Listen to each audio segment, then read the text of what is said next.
Hello बच्चों।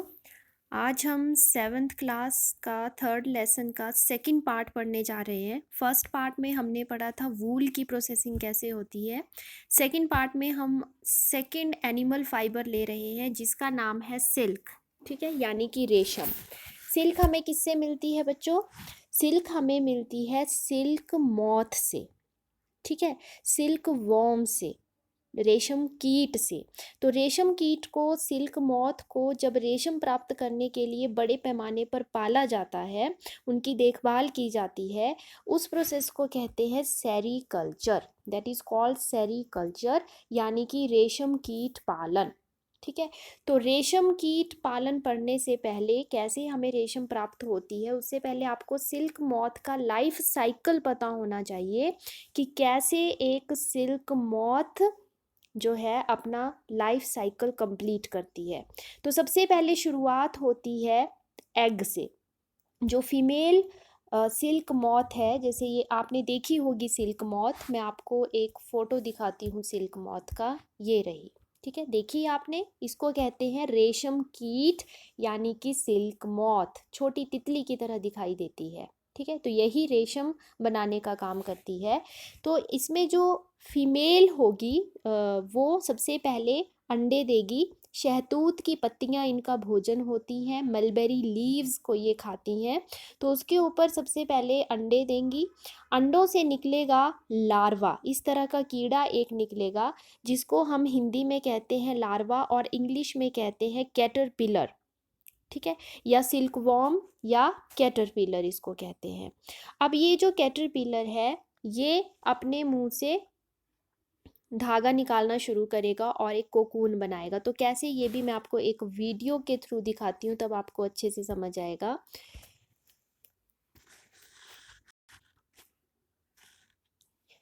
ये एक सिल्क मॉथ है और ये अंडे दे रही है। आप देख सकते हैं येलो कलर के, क्रीमिश कलर के ये। ठीक है, तो फीमेल सिल्क मॉथ ने ये एग्स दिए और ये मलबरी लीव्स जो होते हैं, शहतूत का पेड़ अगर आपने देखा हो तो उस पे ये पत्तियों के ऊपर अपने अंडे देती हैं, क्योंकि वही इनका भोजन होता है। अब ये अंडे से निकला लार्वा, कैटरपिलर, सिल्क वॉर्म भी इसको कहते हैं। ठीक है, ये देखिए कैसे निकल रहा है। तो इस तरह सभी अंडों से ये छोटे छोटे लार्वा निकल जाएंगे, बाहर आ जाएंगे, जिन्हें हम कैटरपिलर कहते हैं। अब ये कैटरपिलर शहतूत की पत्तियों को खाना शुरू कर देंगे। यही इनका भोजन होता है। दिन रात बस खाते रहते हैं, खाते रहते हैं, और खा खा कर देखो कितने बड़े हो गए हैं। तो बस ऐसे खाते जाएंगे जब तक इनका वेट काफ़ी ना हो जाए। अब ये कैटरपिलर क्या करेंगे इसके बाद, जब खा खा कर काफ़ी इनका वेट बढ़ जाएगा, तो ये एक जाला बनाना शुरू कर देंगे, एक धागा। ठीक है, कैसे? अपने मुंह से, इनके मुंह से एक प्रोटीन निकलती है, लिक्विड फॉर्म में होती है, लेकिन जैसे ही वो बाहर एयर में आती है तो वो पतले धागे में कठोर हो जाती है, मतलब उसका धागा बन जाता है उस लिक्विड प्रोटीन का।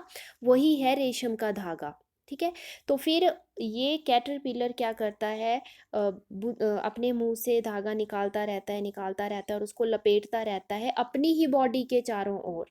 तो ये अपने सिर को, जैसे 8 लिखते हैं ना, तो 8 की शेप में घुमाता रहता है, और ऐसे ऐसे ऐसे अपने सर को घुमाता रहता है, और चारों तरफ जो है वो एक धागे की बॉल बना लेता है। तो ये जो धागे की बॉल धीरे धीरे एक परत बनेगी, फिर दूसरी, फिर तीसरी, फिर चौथी, तो काफ़ी मोटी बन जाती है, और इस बॉल को कहते हैं कोकून। ठीक है, इसी कोकून से फिर बाद में रेशम का धागा निकाला जाता है। खुद कैटरपिलर रह गया कोकून के अंदर। अब वो अंदर ही अंदर उसकी बॉडी में कुछ चेंजेस होंगे, उसकी स्ट्रक्चर थोड़ी सी बदल जाएगी, और जब उसकी स्ट्रक्चर बदल जाएगी, चेंज हो जाएगी उसकी बॉडी, तब वो अपनी नेक्स्ट स्टेज में पहुंच जाएगा, जिसको कहेंगे प्यूपा। तो प्यूपा कैसा दिखता है और कोकून कैसा दिखता है, ये ऐसे। ये कोकून है वाइट कलर का जो आपको दिख रहा है, जब हम, ये इसने जो अपनी बॉडी के चारों तरफ खुद बनाया है। ठीक है, अब इसमें से आपको ये रेशम के धागे दिख रहे होंगे निकलते हुए। तो जब इस कोकून को काटेंगे तो अंदर से ये जो आपको दिख रही है, अब देखो चेंज हो गया ना। लार्वा पहले कैसा था, कैटरपिलर, अलग शेप का, अब ये प्यूपा बन चुका है। तो अभी यहाँ तो ये तो काट दिया, लेकिन बिना काटे जब इसको रहने देते हैं तो कोकून के अंदर ही प्यूपा डेवलप होता है, उसमें पंख आना शुरू होते हैं, और जैसे ही पंख आते हैं तो फिर ये कोकून से बाहर निकलना शुरू हो जाता है। मॉथ पूरा एडल्ट में डेवलप हो गया और उड़ जाता है। ठीक है, तो ये थे इसका लाइफ साइकिल। यानी कि सबसे पहले फीमेल ने दिए एग, एग से मिला कैटरपिलर, कैटरपिलर से बना प्यूपा, और उसने अपनी चारों तरफ बनाया कोकून। तो ये प्यूपा दिख रहा है आपको सेंटर में, और इसके चारों तरफ आपको दिख रहा है कोकून। ठीक है, उसके बाद अब ये जो कोकून है वो हम बाद में पढ़ते हैं कैसे इससे हमने सिल्क निकालनी है, लेकिन उससे पहले ये कि ये जो सिल्क होती है ये भी डिफरेंट टाइप्स की होती है, क्योंकि जो सिल्क मॉथ होती हैं वो भी अलग अलग किस्म की होती हैं। तो तो उनके द्वारा जो सिल्क बनाई जाती है उनका टेक्सचर भी अलग अलग होता है, जैसे कि टसर सिल्क, मोगा सिल्क, कोसा सिल्क, तो इनको अलग अलग नाम दिए हुए हैं। लेकिन जो सबसे कॉमन सिल्क मॉथ है वो है मलबरी सिल्क मॉथ, जो अभी हमने पढ़ा जिसके बारे में, जो शहतूत के पत्तों को खा के जीवित रहती है। तो इस तरह से ये सिल्क की डिफरेंट टाइप्स हैं, सो डिफरेंट सिल्क मॉथ से हमें मिलती हैं, but the most common is mulberry silk moth. ठीक है, तो उसके बाद कोकून तो हमें मिल गया। अब कोकून से सिल्क कैसे निकालते हैं, धागा कैसे निकालते हैं, तो यहाँ पे दिया हुआ है कि फीमेल सिल्क मॉथ जो होती है हंड्रेड्स ऑफ एग्स देती है, एक ही टाइम में बहुत सारे एग्स देती है, जैसे यहाँ पे आप देख सकते हो। फिर उन एग्स से कैटरपिलर निकल रहे हैं, कैटरपिलर जो है वो अपने चारों तरफ कोकून बना देते हैं, और फिर जब कोकून बन गए तो इससे पहले कि वो कोकून के अंदर डेवलप होके एडल्ट बना दें और बाहर निकल जाएं, उड़ जाएं कोकून, क्योंकि अगर वो बाहर निकल गए उड़ के तो कोकून को वो तोड़ के ही निकलेंगे।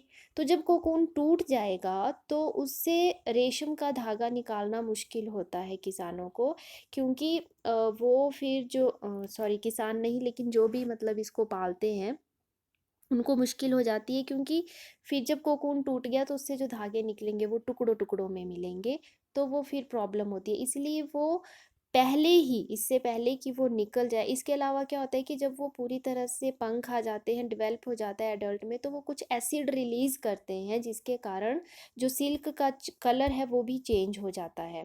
तो वो जो इनको पालने वाले हैं वो ऐसा नहीं चाहते, ना तो सिल्क का कलर चेंज हो, ना ही वो हमें टुकड़ों में मिले। तो वो उससे पहले कि वो पंख उनके आ जाएं और वो बाहर निकल जाएं कोकून को फाड़ के, उससे पहले ही वो कोकून्स को उबाल देते हैं, गर्म पानी में डाल देते हैं, ताकि जो प्यूपा है वो अंदर ही मर जाए। तो वो बेचारे मर जाते हैं। तो सिल्क लेने के लिए हमें उनको मारना पड़ता है, हालांकि ये बहुत गलत बात है।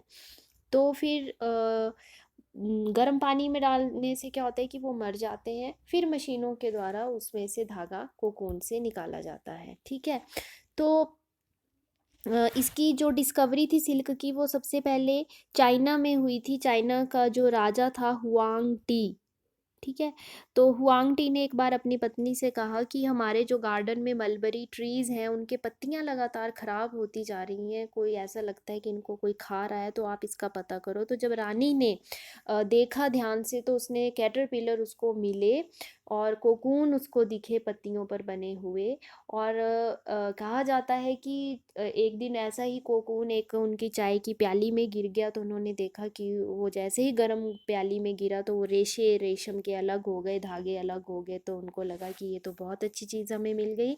तो इस तरह से सिल्क की खोज हुई ऐसा माना जाता है, और काफ़ी सालों तक चाइना ने इस बात को एक सीक्रेट बना के रखा, किसी को बताया नहीं कि सिल्क कैसे बनाई जाती है, और उसको दूसरे देशों में बहुत महंगे दामों पर बेचना शुरू किया। तो ये डिस्कवरी थी सिल्क की। लेकिन उसके बाद फैक्ट्रीज़ में जो सिल्क मिलती है उसको फिर उससे धागा बनाया जाता है, फाइबर्स होते हैं तो उनको धागा बनाया जाता है, और जब धागा बनाया जाता है और कोकून से सिल्क लेते हैं तो उसको बोलते हैं reeling of silk. The process of taking out threads from the cocoon for use as silk is called reeling of silk. तो मैं एक और वीडियो आपको दिखाती हूँ जिसमें आपको क्लियर हो जाएगा कि कैसे सिल्क बनती है।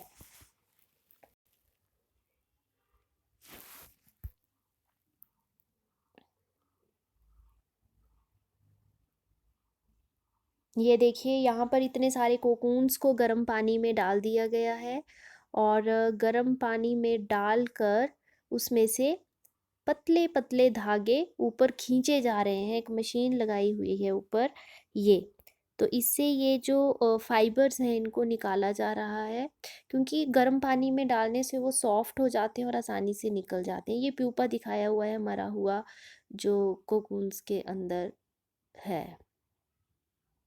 तो इस तरह से सिल्क जो है वो निकाली जा रही है यहाँ पर।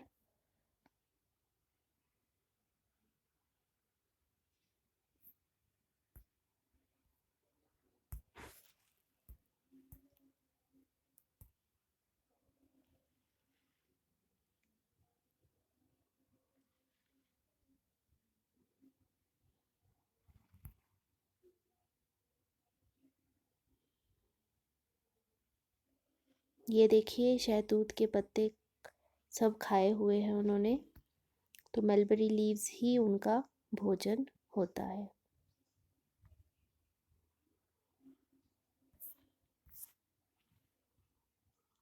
ये देखिए, आपको बिल्कुल ध्यान से देखो, पतले पतले धागे आपको दिख रहे होंगे ये, है ना। तो ये यहाँ से गर्म पानी से सॉफ्ट होते जा रहे हैं, उनको निकालते जा रहे हैं और यहाँ देखो मशीन में उनको रोल करते जा रहे हैं और उनकी रीलिंग होती जा रही है।